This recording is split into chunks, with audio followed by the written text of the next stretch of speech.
Hello, I don't engage in conspiracy theories, doomsday scenarios, hyperbole, innuendo, logical fallacies, internet bullying, e-warring, psychobabble, swearing, racism, and other idiocy. I don't claim to know everything either. I'm just another solid B-plus weirdo with political opinions on YouTube, just like our president. I recall an interview with Oprah Winfrey which aired on December 13, 2009, in which President Obama was asked to grade his job performance. What grade would you give yourself for this year?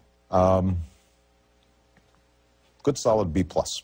A B plus. Yeah, I mean, I think that we have inherited the biggest set of challenges of any president since Franklin Delano Roosevelt.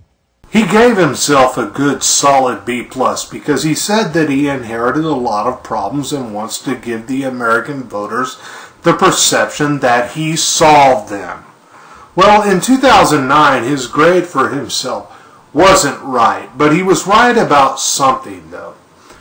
Obama didn't create these problems. Yeah, I said that. Obama didn't create these problems, but Bush didn't either. Our overheated financial system and loose lending did, in fact, but that's another video.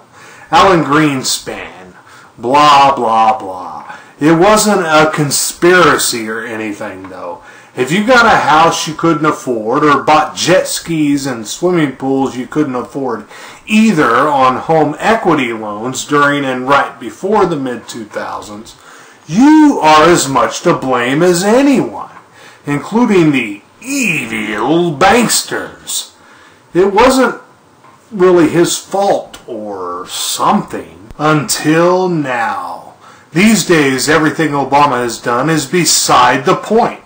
Obama's approval rating poll average at the time of that interview was 48.6, almost 50%.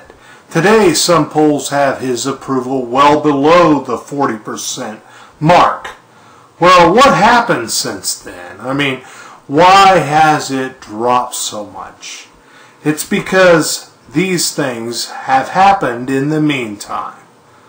But we have to pass the bill so that you can find out what is in it. Obamacare, a partisan and unpopular piece of legislation that has been not only rejected by the majority of Americans in almost every poll, but also found to be unconstitutional in circuit courts. This piece of legislation doomed Democrat majorities in the House and gave big losses to the Democrats in the Senate in 2010. According to Obama's own arguments for stimulus, unemployment wasn't supposed to exceed 8% if the stimulus passed. However, unemployment remains at 9.1% right now, and by his administration's own admittance, so-called shovel-ready jobs weren't as shovel-ready as they thought they would be, and we've lost 2.2 million jobs total since Obama was inaugurated. Chronic unemployment is worse than the Great Depression. Obama promised to cut the deficit in half if he was elected. In fact, this hasn't been the case. We've never taken on as much debt in our entire history as we have under his stewardship. In 2.5 years, Obama has accumulated the deficits that Bush did in 8 years, and we're no better off for it. And America also saw its credit rating downgraded during the Obama administration for these reasons and his failure to lead on the budget and debt-ceiling negotiations. Obama's own budget failed the Senate 97-0 because it was so absurd. His own party didn't care to put their vote to his spending policies, yet he blames Republicans for the impasse. That's it in a nutshell. No jobs and a higher deficit. What else was supposed to happen, though? I mean, he's done unless something changes pretty freaking quick. That's not my hope. I always wanted this nation to do well, despite our president, and despite the fact that Obama inherited some problems.